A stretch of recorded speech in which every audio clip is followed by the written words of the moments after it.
and they were still clearing the bodies of dead people.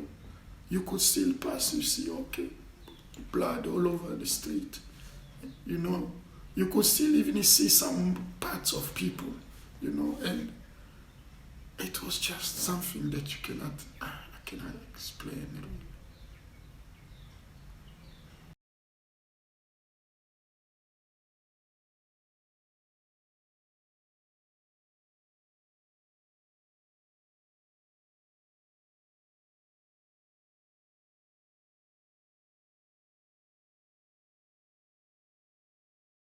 If you don't forgive, you still hold on to the past. Then how do you get healing? Life was not bad. We grew up in a family of 10. And we were well off. Mm-hmm. We had food. We could go to school and we were 10, so we had 4 sisters and 6 boys in our family. Mm-hmm. Yeah, we lived in one home, all of us, and that's our parents were there every day, and we were home, all of us, even though we were mixed. Mm-hmm. I mean, my father was a Hutu, and my mother was a Tutsi, but they loved each other. They loved each other. Well, we were just a happy family, And I can still remember, even though my mother left us when I was going to 18, 19, but you could still see all those memories at home, you know, but things started so quickly.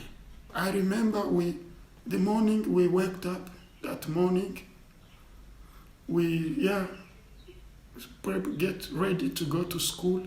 I attended one school with my younger brother, and that's Apeole Secondary School, which was in the Gikondo area.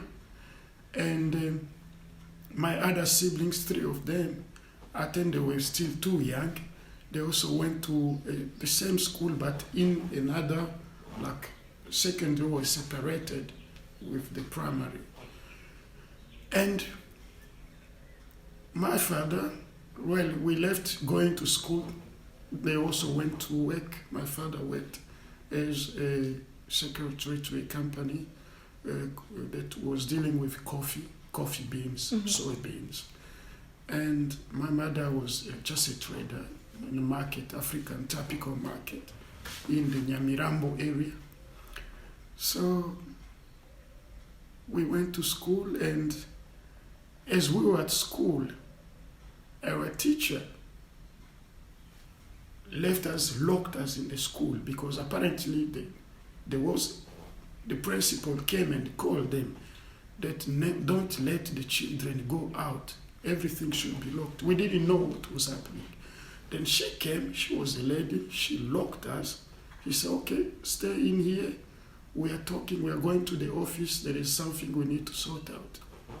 We didn't know in school, we were just normal classroom. And we didn't know. We started we just in there reading, whatever.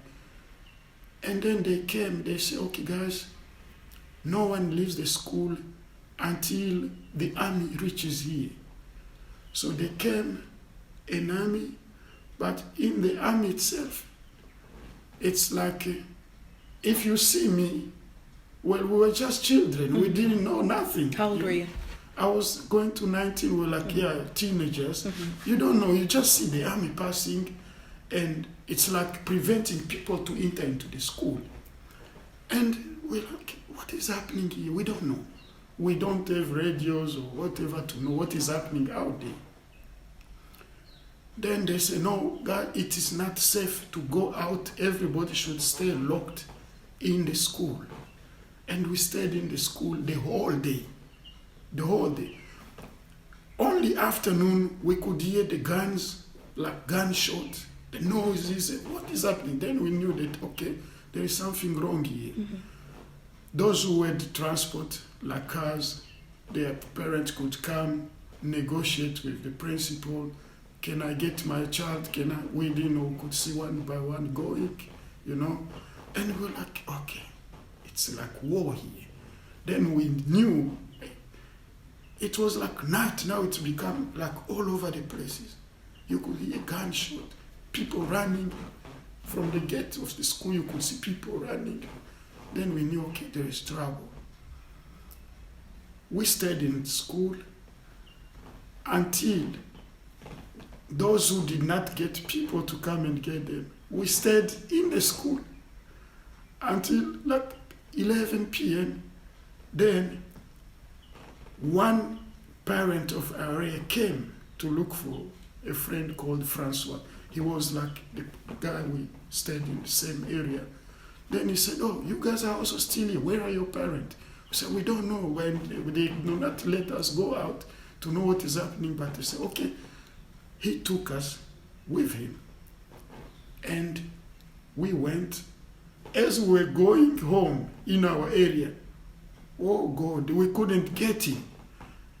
We couldn't get him. We had to go back to seek refuge near the army, where the army is. And now you know that, okay, people are confusing some people. They say, okay, this is a Hutu, so, And I was there with my younger brother, and we were like, okay, then here it's like, anytime, anything can happen to you. We said, okay. That the father of Francois told us, no, guys, I don't think we can still go in that side because we don't know what is going to happen. Let's go to a nearby church. We ran to a church, and the pastor when we entered there, we found a big crowd of people, and the church is locked. They said, okay, no, these are just children. Okay, we went there. We slept there the whole night. We didn't know what to do. And what happened is that now the Red Cross and the French army, they called it Opération Turquoise. They moved to protect where there were people gathered into crowd. They moved in to protect the people so that nothing can happen around the area. So in the morning, then the news came that, okay, the capital is under control, has been now taken by the Rwandan, we call it the FPR, Rwandan Patriotic Front. They have taken over the capital. So when the news broke up, the army, the Hutu army, the Rwandan Defense Force started pulling out of the capital, moving in the area where they could go and launch again an attack, but it never happened because immediately after the capital was taken, the army, the army also was divided. There was Tutsi and Hutus, so it becomes like even the army was now also divided. And that's how they started pulling. And as they were pulling out of the capital, it was massacre. Genocide started immediately after the plane went down. That was the 6th of April, 1994, till August. Can you imagine? Till August. Because the army that took over could not manage to control the whole country because the country was basically still under the control of the old regime. But I'm not going to talk about that. I'm just going to talk about what really went around my life, And as we were at the church, we spent 3 days there getting food from the French troops that were the CCR, Red Cross as we call it. And even the church itself became we couldn't go out, we couldn't go out because, yes, you could see from far people news that, okay, there are killings happening, and I remember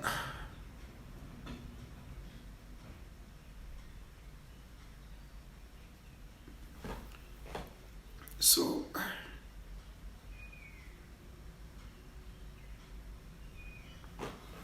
okay, so after 3 days, then they have to start asking each one of us, where do you live?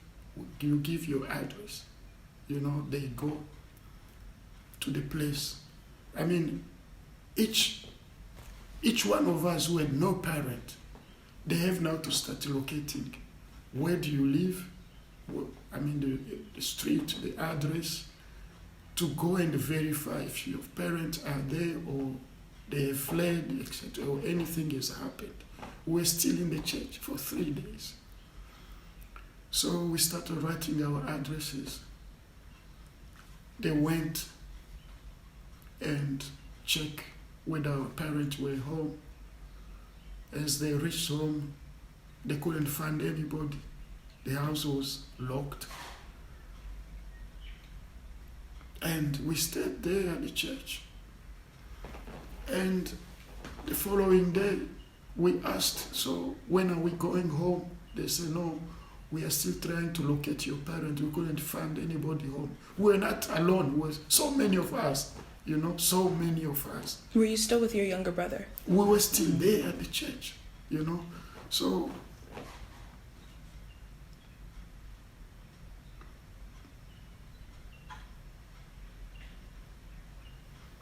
and the following day we knew, okay, they didn't find them. They didn't find them. It means when everything unfolded, my mother was at the market, our father was at work, so no one could go back home. In other words, everybody ran into their own direction. And then next morning we were there. They said, no, you guys can still stay here because you have nowhere to go. No one is at your place.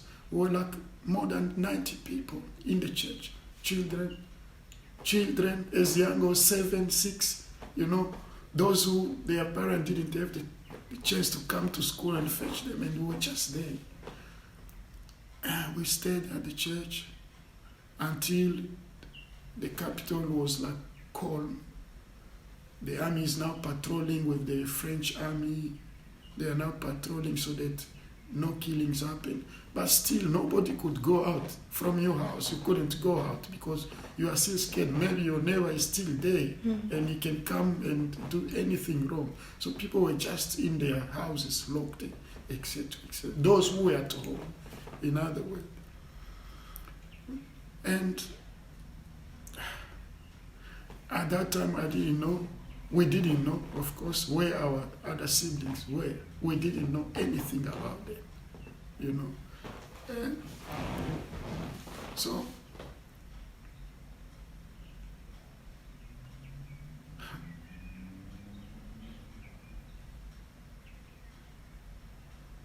then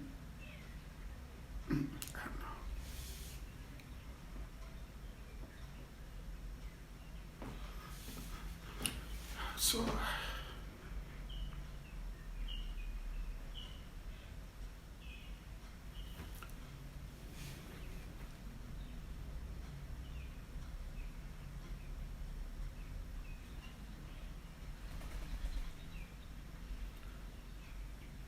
So we knew that, well, no one is home and we couldn't go home. So then we said, but we have uncles, we have aunties, and maybe you can trust one of them or some of them. They trust our auntie. And they said, we have your children at the church, and they are at this place.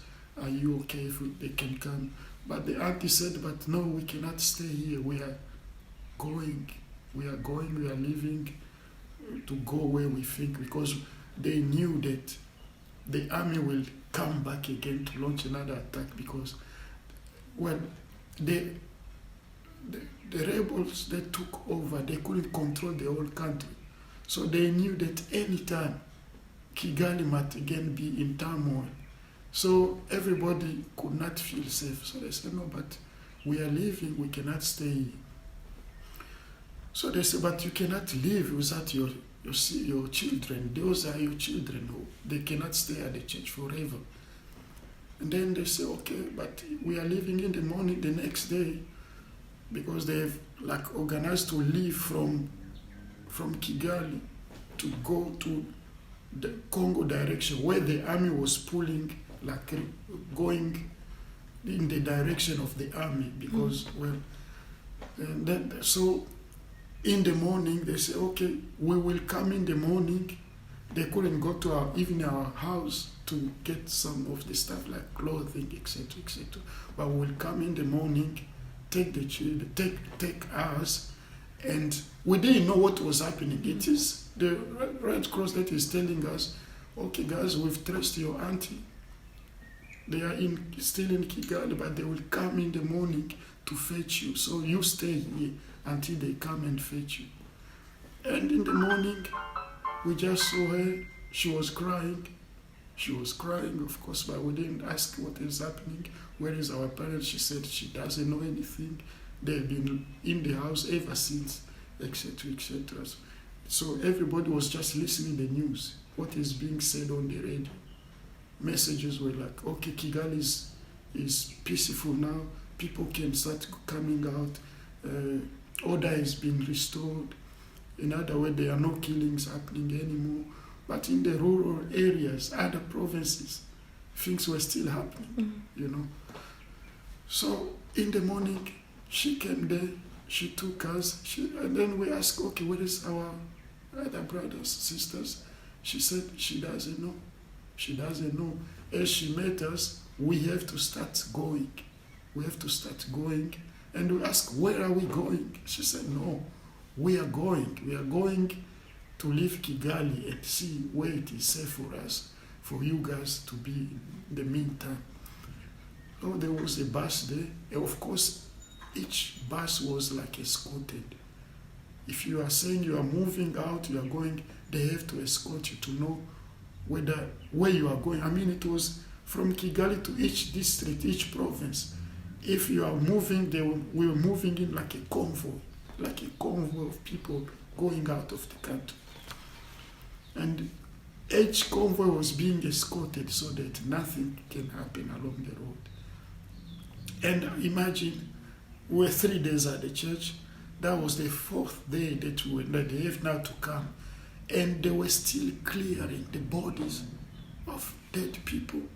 You could still pass, you see, okay, blood all over the street. You know, you could still even see some parts of people, you know, and it was just something that I cannot explain. So we left with our auntie till we reached where there was like a concentration of people who were leaving Rwanda, because then they have to start negotiation with Congo, the President Mobutu of Congo, to give all the Rwandan refugees into Congo so that they can just open the border. So we found ourselves like 100,000 at the border of Congo, in the Gisenyi area, which is the border of Congo and Goma. 100,000 waiting for the Congo government to allow all the Rwandan refugees to enter into Congo.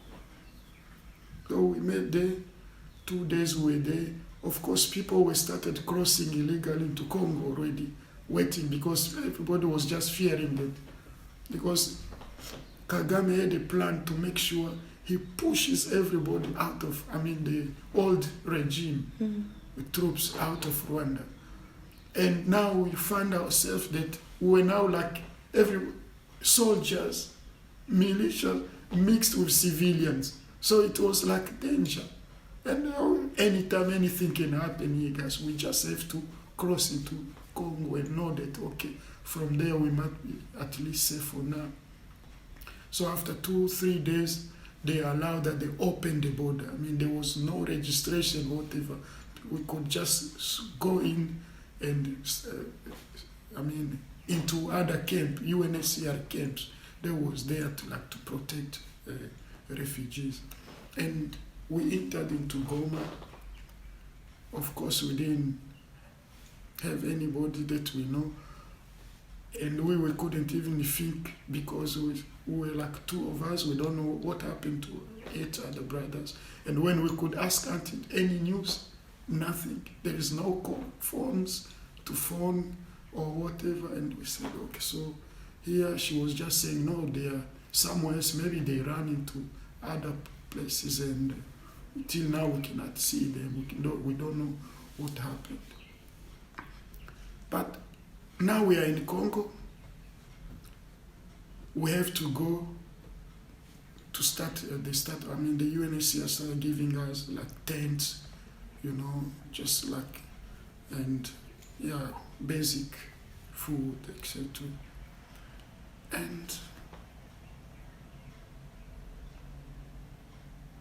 it's only after a week in Congo that we started asking ourselves, so what happened? Is our siblings still alive? Our mother, our father? We didn't know. So they started the process of you give your address, you give the names of your parents, your closest family members, so they can start tracking whether do they know their whereabouts, etc., etc. So after 2 weeks, because some of us went to Goma side, which is like, they call it the North Kivu in Congo. Some ran toward Bukavu, which is South Kivu. Some ran toward Burundi, because most didn't go the Ugandan side, because that is where rebels were coming from. So people were running the other direction. And some went to Tanzania. And that's how people were scattered. You didn't know exactly who went where. And as a result, no one could tell, okay, that your brother is still alive or your mother is still alive. And we spent, after like 3 weeks, it was in May now. We are on May. We had news that, okay, our auntie got a message that they have managed to find her brother. But they couldn't tell that, okay, because her brother, my father, they worked in the same company. But he couldn't say whether he knows. He could only say, okay, at that day we left, each one ran go to his house, see what was happening. Some want to go and see the children, etc., etc. But he cannot tell whether he knows where he was or where he went. Our mother, no news at all. And we said, okay, it's just something that you could not understand. So we stayed in the refugee camp there, hoping that, okay, any news will come. And we spent like 3 months. We didn't know whereabouts of our other brothers. We didn't know whereabouts of our parents. And that was life. You don't know, you just, okay, now we are alone here. Mm-hmm. And we have nothing else to do or to say. And after, like, it was in June, we got news that our 3 siblings were found. They were in Kivu, in Bukavu area, in South Kivu. The Red Cross, they found, okay, we found your siblings. So now we knew that, okay, those are still alive. And we said, okay, thank you. We were hoping that we will still also get news of the other 5, but we never get news. And immediately after 3 months, you don't get news. You knew that, okay, something might have happened, And after that day, we never saw them again. My mother was also caught in the crossfire. And my father, lucky enough, after in July, we got news that, okay, our father was looking for us, but he was not in Congo. He was not in Congo, he was in Burundi. And that's how we said, okay, we have traced, because it was in Tanzania, Congo, Burundi, they established a network of unaccompanied children where you could now go and check my children, which country can they be? Can they still be in Rwanda? So it was like a coordination of the Red Cross in Rwanda and Congo, trying to identify. If they find you are unaccompanied, they ask, where do you live? Where did you live in Rwanda? The name of where did your father work, etc., etc. And that's how they traced my father, our father in Burundi. And when we got news, but he said, no, he's have to come to Congo because he has to follow us. And after a week, he came, we met him again. It was like, yeah, this is just like a miracle. At least we know that we still have our father there. And then we asked, where is mommy? He said, he doesn't. He doesn't know. He never returned us home that day. So he just after work, when things started, he just ran with a colleague, and that's how they escaped. And he said, but yeah, we don't know whether your mother can still be alive, because after 2 months, we never heard about anybody looking for anybody. Then anything might have happened. What about our brothers? He said, he doesn't know, he cannot tell. It was like a way of saying, no, they are still maybe somewhere, but we know that, okay, then maybe we'll never see them again.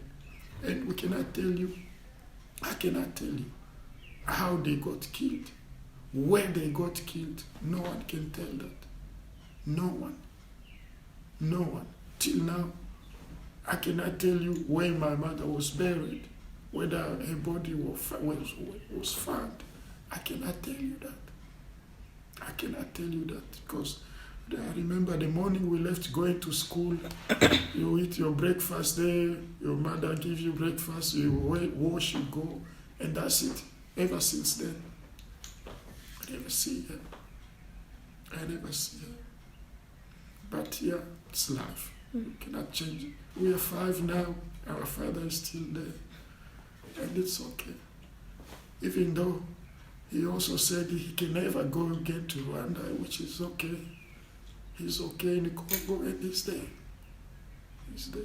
As we left the church, going into buses, you could just hear people telling me, I don't know where my mother is. I don't know. Mothers could cry, I don't know where my children are, and you could just hear what is happening here, And yeah, that's life.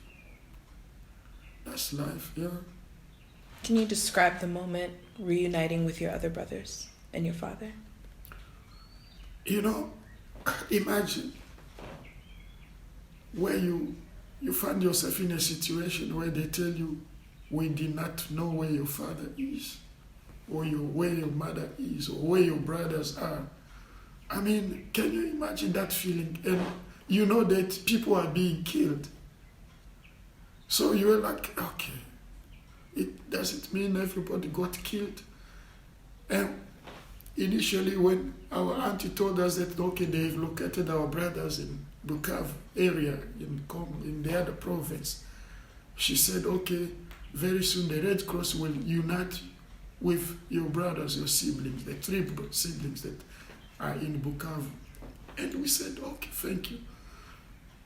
And when they came to us, because then in Bukavu they have no one also to look after them, but we were with our auntie. So they have to come to us, in North Kivu, in Goma, that side.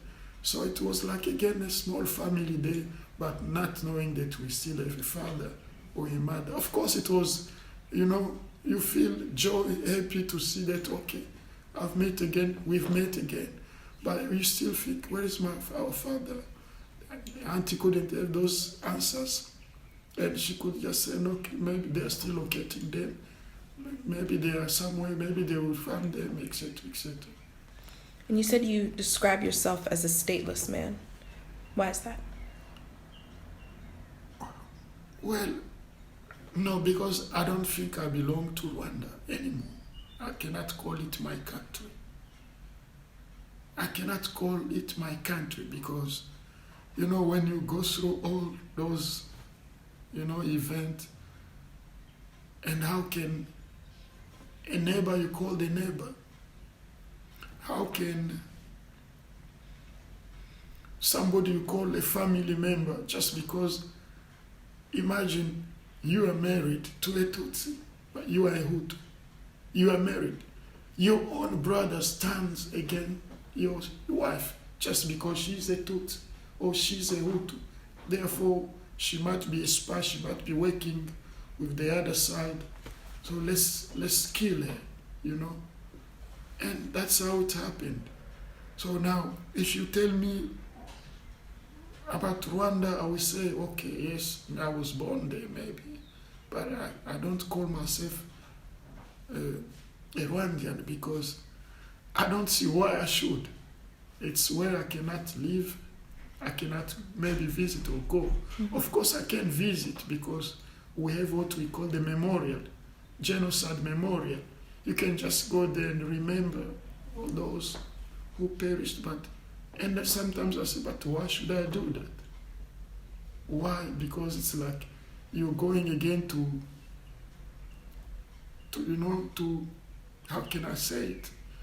You're going again to revive your memories and maybe think, okay, this might be my brother, this might be my mother,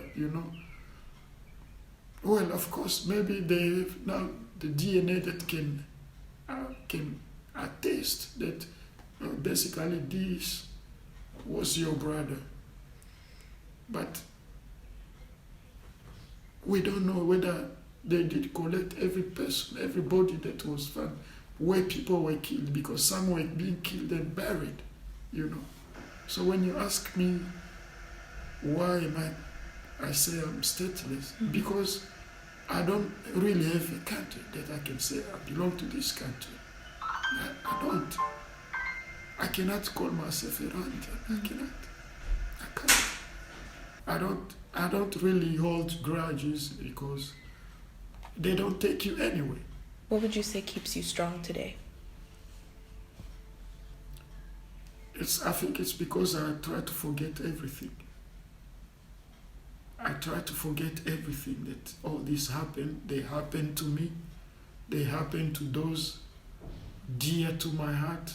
But I just said, no, let me just forget it. But now it's in the past.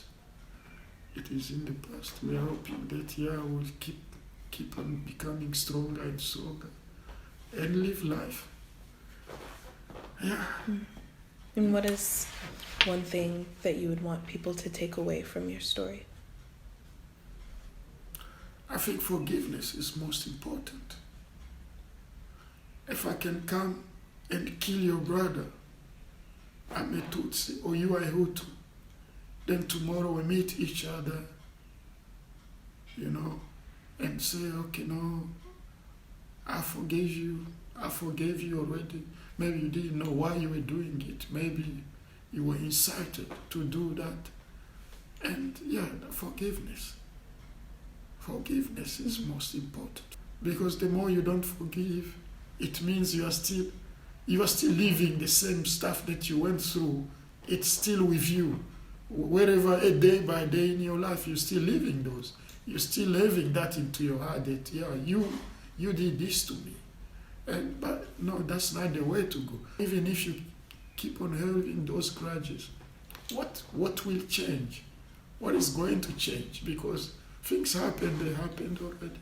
Anybody that I meet, whether you are a Rwandan, you are a brother. You are a brother, you are a sister.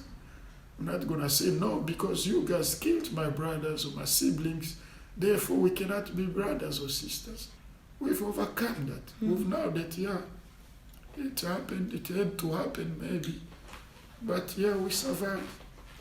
We're lucky because we were not all of us wiped out of this this world, because yeah, we're still 5 and we are okay. We are okay.